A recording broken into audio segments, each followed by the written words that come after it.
Hello and welcome back to the channel.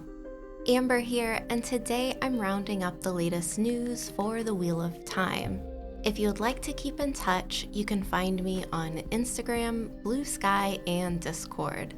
And if you'd like to help support the channel, check out Road to Valon on Patreon or YouTube memberships, or give this video a like and subscribe to the channel.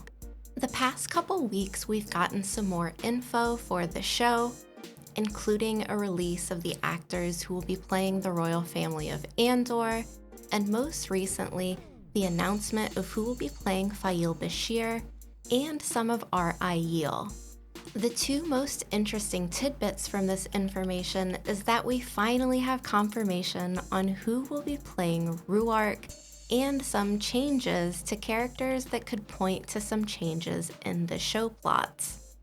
First off, I want to focus in on actor and musician Bjorn Landberg, who was confirmed to play Rhuarc, and I really love this casting.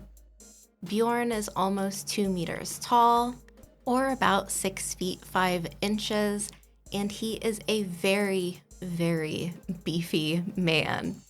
He really fits the description of book Rhuarc in a way that's exciting to see.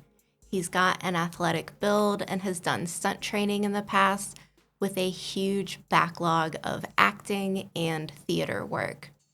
I just think he's going to be a really fun character to follow around this season. And the next bit of news is that the character of Malindra, who will be played by Norwegian actress Synnøve Macody Lund, has a few interesting changes.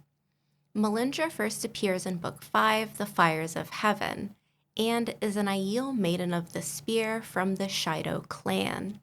But the television show has changed her backstory a bit to include information that the character is actually a Malkiri woman who survived the fall of the nation and was taken in and raised by the Aiel.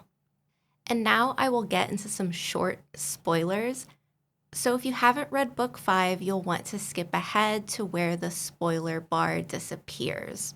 Okay, so some backstory on Melindhra, who is a dark friend who has a brief relationship with Matt Cawthon, who is under the orders of the Forsaken. She ends up attacking Matt, who survives by his luck, and he ends up killing her. So there are some rumors that Matt doesn't end up in the Aiel Waste this season, and because Melindhra has a Malkiri background, her book plot with Matt could be assigned to Lan. This would of course give his character a specific storyline for season 3 and keep him busy. Personally, I think this could work out, especially if the relationship is platonic by nature, or she tries to pursue him and fails.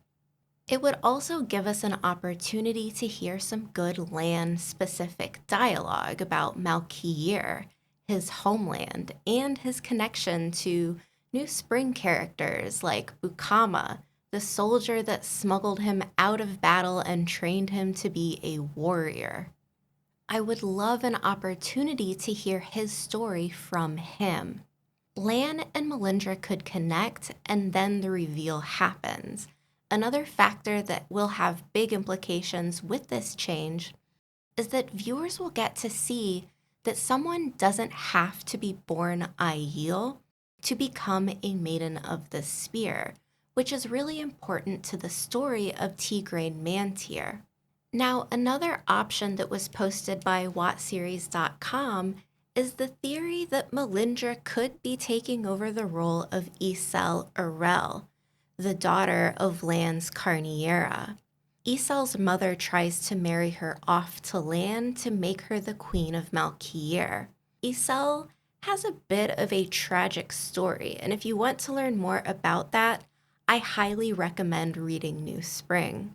I don't know if this Carniera storyline would fit with the merging of Melindhra. On one hand, if it was to be introduced, it could work, especially to give Lan more development and screen time. But on the other hand, assigning the role to the character of Malindra feels like an odd choice. Because if you want to bring in a cell, why not just use her name? Regardless, Melindhra being Valkyrie is most likely going to affect Lan's story this season, and I welcome any material that helps flesh out his backstory, especially if it works in New Spring material. It's such an underrated book of the series, and it is chock full of Lan POVs that are sorely missed in the main series.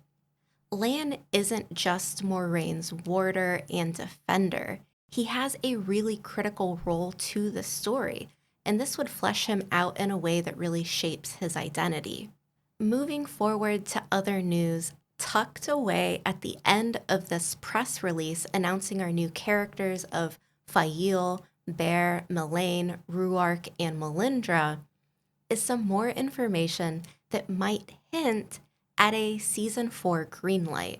And the text states that the Wheel of Time series on Prime Video has solidified its place as a monumental success for the platform.